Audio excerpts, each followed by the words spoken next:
It's the first time you played this guy, right? How long does it usually take to figure a guy like that out, or did you ever figure him out? I honestly haven't seen him play ever. Before that, I got an information from some other players, and my coach did preparations also for the match. Got asked if also a few players what his weaknesses and strengths are in the game, and it took me a little bit to get used to it, but I thought I played really well from the start, and 6-1, and then his opening few games of the series games I had break points, and then suddenly I just had a big loss of concentration and allowed him to win the second set for no reason. Bounced back better in the third, but I obviously cannot allow myself to have this particular concentration lapses during the match at this level, especially in the next match when I'm playing Cilic, the guy who is in really good form and is, I think, gotten better in the last couple of months working with Ivan Išević, so I'm going to have to be on top of my game throughout the whole match in order to win it. In that second game of the third set, he had 6 game points before you got a break point. Yeah. Are you thinking all along, this will settle it right here? Yeah, well, I got frustrated for no reason in the end of the second, but generally I felt like I was in the control of the match, and when I'm playing at my level, that I expected him to drop, but credit to him for fighting and making me work for my points, and in the end of the day, win is a win, and I have to try to look on the positive side and get myself ready for next one. Please. When you talk a little bit about a lapse in concentration that second set, is that something you can put your finger to, why you maybe lost a little bit of focus? Well, I mean, it's all normal. Normal. It's part of the sport, part of what we do. You go through various emotions on the matches and this level. I've been in these particular situations before. I at least recognize what the issue is, and I need to work on it. Hopefully, it's going to be better in the next one. Any other questions? As you already probably know, Nadal had an early departure yesterday. What is your opinion, and what does that tell you about the level of competition in this round? Well, we cannot say it wasn't a surprise for him to lose against Dolgopolov, but again, Dolgopolov is a tough player.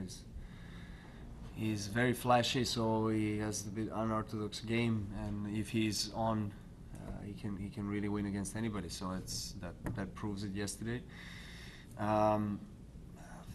The competition is very high at the men's tennis. I believe right nowadays. Everything has improved, the technology and the players, the knowledge about the sport in general. I think the players, not just the top players, but the ones between 10 and 20 are as good as the top players game-wise. And they can, on a good day, they can win. It's just a matter of self-belief and few points that decide a winner. So Wawrinka won his first Grand Slam in Australian Open. That's the first time in a long time that one of the players who is outside of top 4 wins it. So he's now number 3 of the world. You got new new faces and new players who are able to challenge the top guys, and this is good for sport. And it makes it difficult for us, obviously. On a positive note, it makes us also work harder and improve, and trying to get our game to a higher level, because the guys are coming up. Dimitrov, Gulbis, Raonic, those are the new wave of young players who, they're able to be a candidate for a Grand Slam title in the future. Definitely. All eyes are looking up to them. So we need to work extra hard in order to stay where we are. Richard? Gonzalez is yet another player in his mid-20s who suddenly, from nowhere, stepped up and proved he can play at this level. it's happening more and more. I know we've talked about this, but Yeah.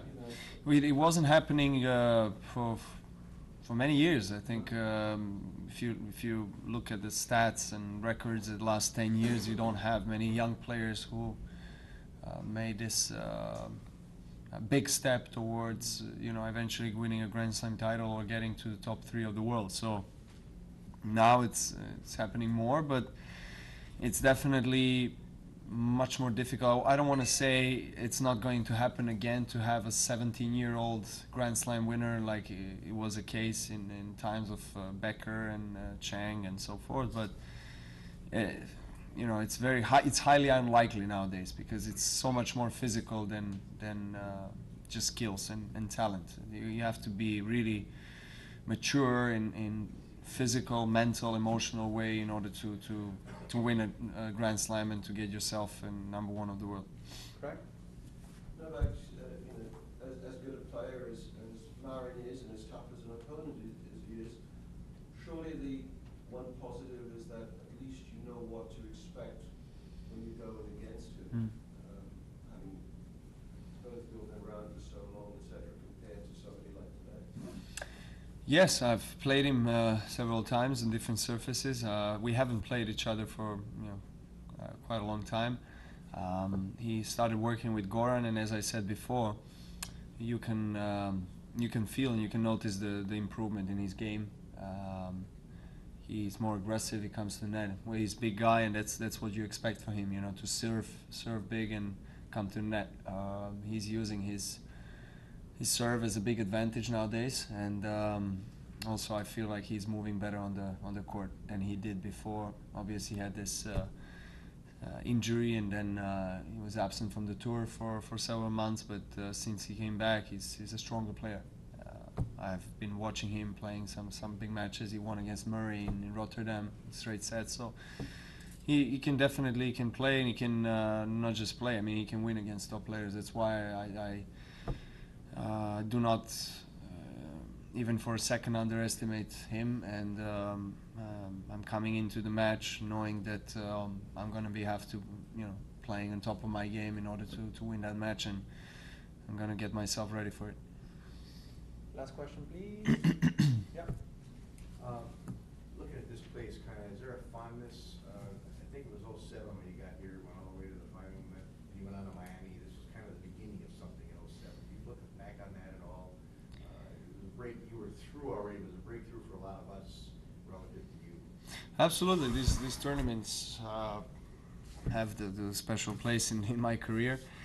Indian Wells and Miami are two big events at this time of the year, just the beginning of the season. These are next to the Australian Open, are the biggest events we have in the sport in the beginning of the year. So you definitely want to do well, and I, for some reason, have been doing really well in my career in Indian Wells. Both Indian Wells and Miami have won several titles in both cities, and I always look forward coming back. As you said, this was one of the springboards